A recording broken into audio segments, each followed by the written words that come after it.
caught in the streams of life, like the pain and the sorrow. Ja, nee, dit is baie interessant om terug te kyk en dan te sien wat gebeur het in Eden. En die interessantheid vir my was dat wanneer jy daarmee deel en jy gaan kyk na die probleem in Eden en die vloek wat eintlik oor die mens gekom het. Wat ons nie besef nie. Ons besef nie is daar. Ons word in sonde ontvang en gebore. OK. Jesus het vir my sonde gesterf. Jesus het dit weggeneem. Wow. Laat die oom vir jou vertel. Verbondsluiting op 'n demoniese vlak het heeltemal 'n ander inhoud. Ons kan vra vir vergifnis vir die sonde, maar daardie verbond wat gesluit is, moet verbreek word. Jy verbreek nie die verbond so nie.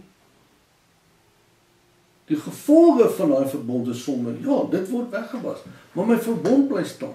Ek wil nie nou op hierdie stadium daaroor deel nie, want dit is 'n baie interessante lering, want ons moet verstaan hoe dit toeneem in ons lewe. Met ander woorde, hoe neem sonde dan toe in ons lewe? Aanvaar net van my kant af. Verbondsluiting het die gevolge van daai sonde, het gevolge van die vloek. Nou vra ons vir vergifnis en ons bely dit ensovoorts. Maar ons deel nie met die verbond nie, ons gooi nie die altaar om nie. Want daar's 'n verbond wat ons daar gesluit het. En dit het op almal van ons 'n effek. Wat gebeur nou?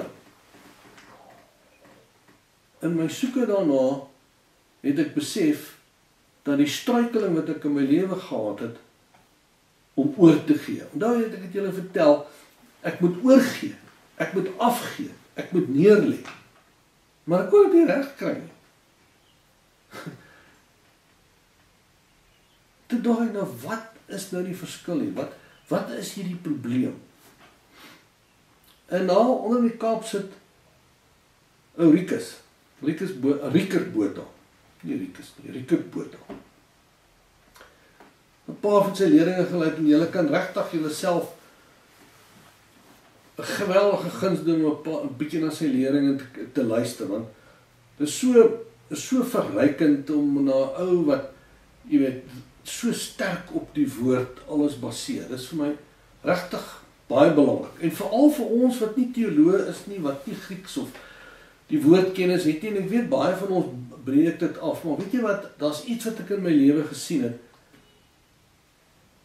Wanneer ek luister na wat die Heilige Gees vir my sê, dan moet dit absoluut deur die skrif onderskryf word. So het ek 'n punt daarvan gemaak om af te vlieg na hom toe en hom te ontmoet en met hom te praat. En interessant genoeg, so ruk gelede, terwyl ek besig was om te bid oor hierdie ding van die onderwerping in die neerlê voor Christus en die, jy weet, en hierdie sterwe en die verbreeking van die verbond. Dit was nie so maklik geweest om dit net te sit en by mekaar te bring.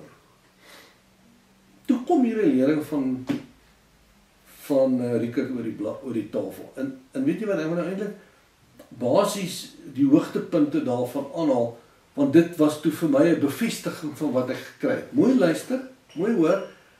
Ek baseer dit nie op wat hy sê nie. Ek baseer dit op goed wat ek ervaar het, maar wat hy vir my kom bevestig het. En wat doen hy? Ek weet dat onderwerping belangrik is, en hy kom en hy deel met onderwerping. En dan sê, maar ons onderwerp ons nie aan Christus nie. Dit word nie volbring in ons lewe nie. Daar moet 'n onderwerping wees. Want die belangrike ding is, die roeping ons lewe, ons moet leef in verbondenheid met die Seun. Ons moet leef in verbondenheid met die Seun. En die verbondenheid soos hy dit verduidelik, is die onderwerping. Kom, ek het na sy lering geluister op YouTube daaroor, en ek het eintlik 'n hele gedeelte opgeneem dat ek dit kan oortik. Want ek weet om nou te sê, weet jy wat, jy moet nou gaan luister daarna, en gaan nie werk nie. En luister net wat sê, geloof is dus absoluut sentraal tot die evangelie. Die aanneming van ons erfenis hang nie af van ons eie poging nie. Kyk net hoe bevestig hy die goed wat ek met julle gedeel het. Dit is 'n werk van die Heilige Gees. Nou, miskien, jy weet, as ek dit nou vir jou geleer het en jy luister dan sê, maar wat weet hierdie ou? Wat het gebeur? Nou het hulle my uitgenooi om, dit was nou jare terug, en voel my soos gister, maar dit is nie gister, dit is baie lang terug. Hulle my uitgenooi om te gepraat oor Radio Kansel. En ek was toe inderdaad op Radio Kansel geweest, maar daar was 'n bietjie van 'n misverstand tussen my en Amanda.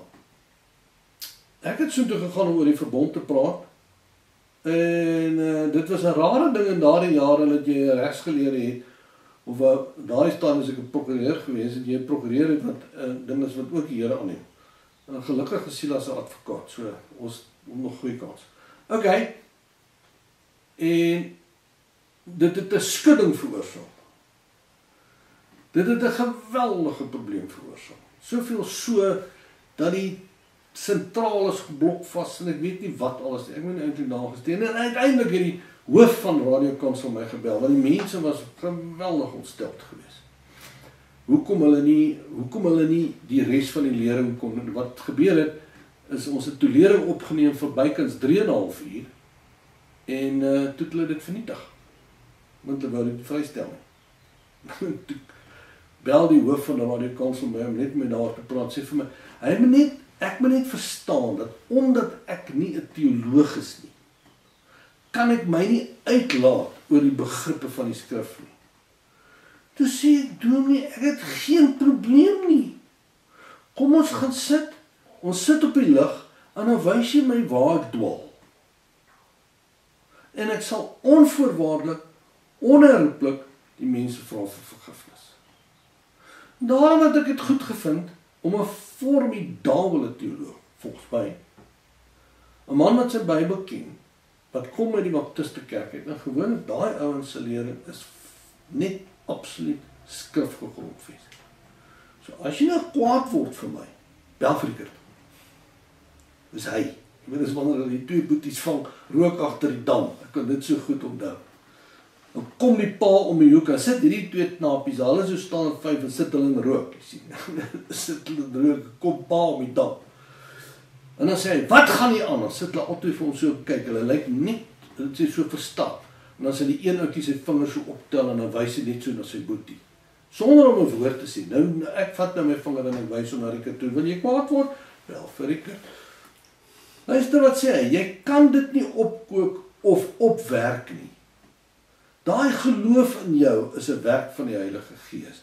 Dis uit en uit 'n funksie van die Heilige Gees deur sy genade. Die genade van Christus het alles te doen met die persoon van Christus en die boodskap van Christus. Die genade van Christus, kom ons kyk na die Engels net vir 'n oomblik, the grace of God, word aktief op die lewens van die mense wat hulle aan Christus onderwerp. Kom ek sê dit vir jou in eenvoudige plat taal. Die genade van Christus begin funksioneer, hy begin werk in die lewe van mense wat hulle aan Christus onderwerp het. Ons kan dit op 'n ander manier stel. Die genade van Christus word aktief geaktiveer op die lewens van mense wat in hom glo. Om in hom te glo, beteken dus om jouself aan hom te onderwerp. Weet wat sê hy? Die slotsom is dus, dat die begrip om in hom te glo, beteken presies dieselfde as om jouself aan hom te onderwerp. Leef jy in onderwerping aan Christus? Die populêre idee wat ons verstaan as geloof, is glad nie die Bybelse definisie van wat geloof is nie. Wanneer ons oor geloof praat, het ons nodig om te kwalifiseer, Want as jy sê, ek glo in Jesus, het elkeen sy eie idee wat dit beteken. Baie mense sal sê, ja, ek glo in Jesus, ek glo in hom, maar hierdie tipe geloof voldoen nie aan die definisie van geloof nie. Die definisie van geloof behels volgens die Bybel die volgende. 1.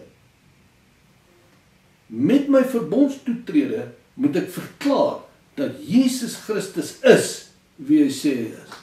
Wow, stop. Het jy al dit gedoen? Het jy al gaan sit op jouself gesê, maar wie sê ek wie is Jesus? 2. Ek moet myself aan Jesus toevertrou, oorgee en hom aankleef.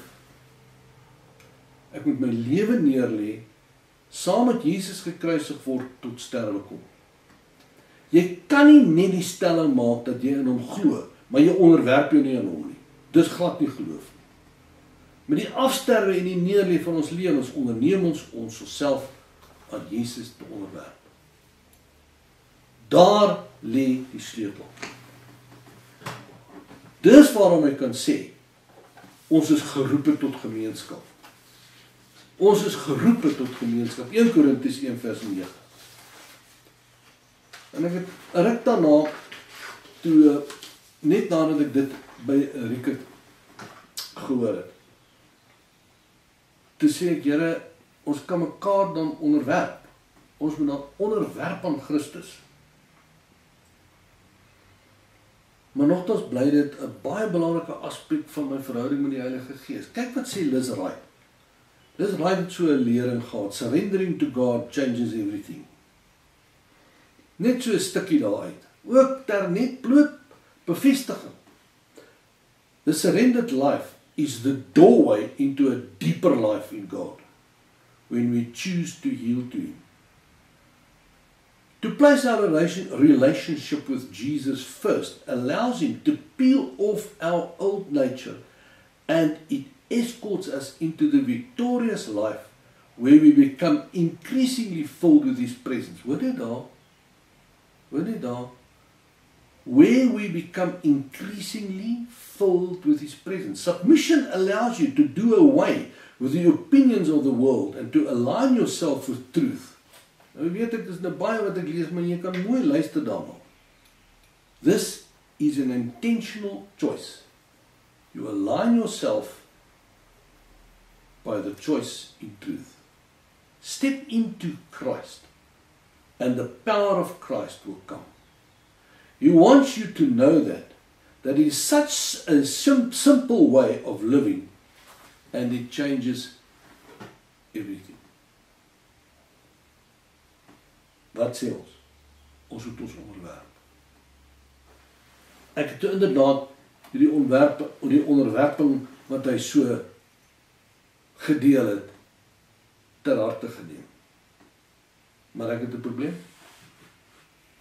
Jy sien? Arme ou Sarah, sy het al weer 'n probleem. Wat is hierdie probleem? Ek het my onderwerp.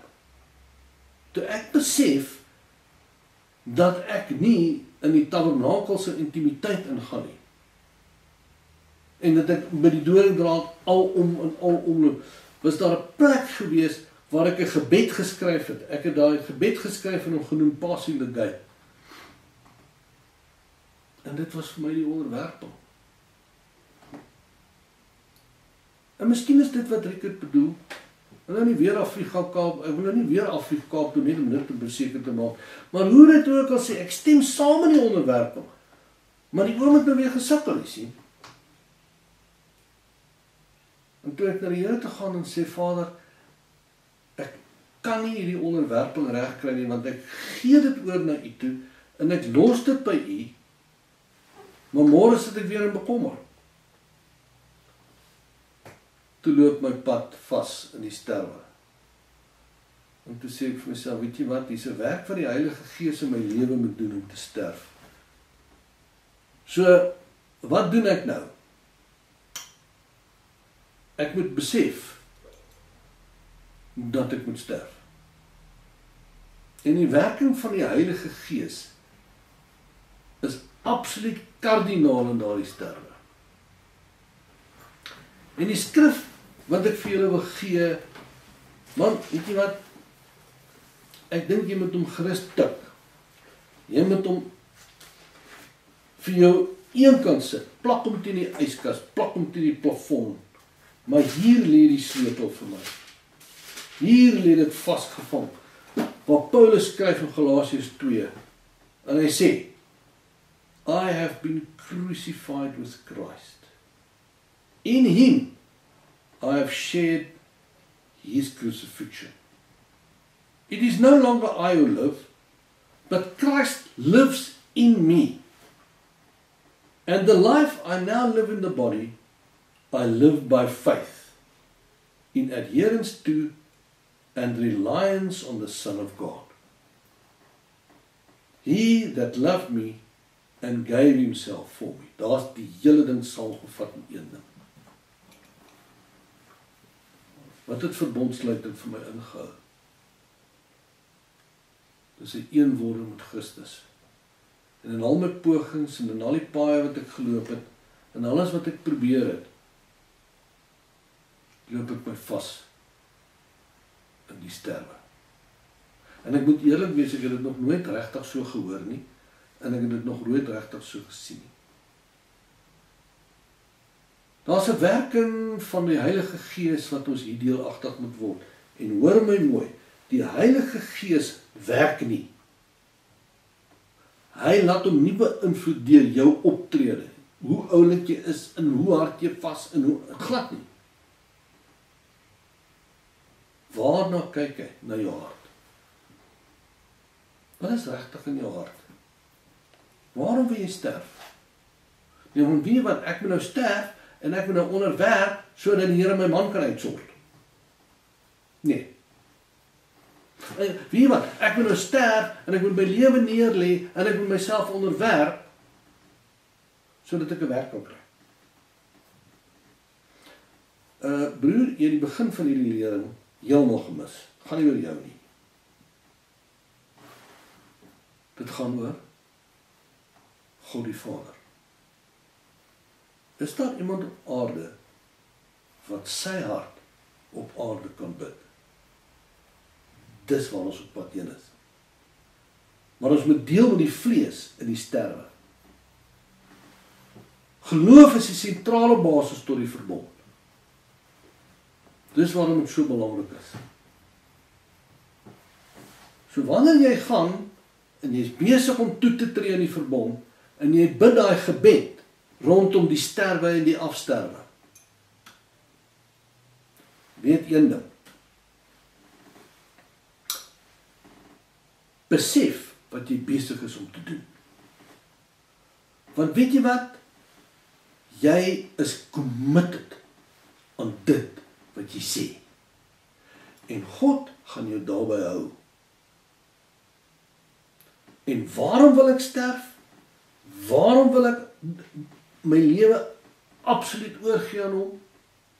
Te deel met die vlees wat blokkasies bring dat die Heilige Gees my met Jesus verenig. Daar's 'n vereniging, daar's 'n fusion, daar's 'n swaising met Christus wat ons nog nie beleef het nie. En ek glo, dis waar ons op hierdie stadium toegang gaan vind. Jy sien, ons sien, en ek weet almal is daar, en daar's niks daarmee verkeerd nie, maar daar's 'n geweldige beweging van ons moet die wonderwerke en die genesings en ek weet nie wat, ons moet dit sien. En daar's revival. Ek hoor, breek ek dit af? Nee, glad nie. Inteendeel, dis baie belangrik. Maar hy moet sy regte plek inneem. Jy sien, dit is so dat ons het oor beklemtoon het in die verlede, en die genesings en waaroor het ook al gaan, en dan kry ons dit, laat dit werk. Maar waarom is dit daar? Want hy wil vir jou wys hoe lief is hy vir jou. Sodat jy hom soek, sodat jy hom kan ken, sodat jy by hom kan uitkom. Maar dan moet ons deel met die vlees, want die Heilige Gees moet toegang tot ons lewe hê. Een van die belangrikste goed om te verstaan wanneer ons kom by sterwe, is die altaar. Wanneer ons hier op aarde verbonde sluit, met ander woorde, daar's van die mense in Suid-Afrika verbonde sluit met hulle voorvader geesaanbidding. Daar's in die okkult is daar verbonde wat daar gesluit word met verskillende demone. Daar's altyd 'n altaar. Die altaar is altyd die plek wat geskep word. Jy kan maar gaan kyk, as jy dan sien hoe dit aan mekaar gesit word. Weet julle wat? Ek het iets ontdek. Ons het ook 'n altaar. Die kruis. Want weet jy wat?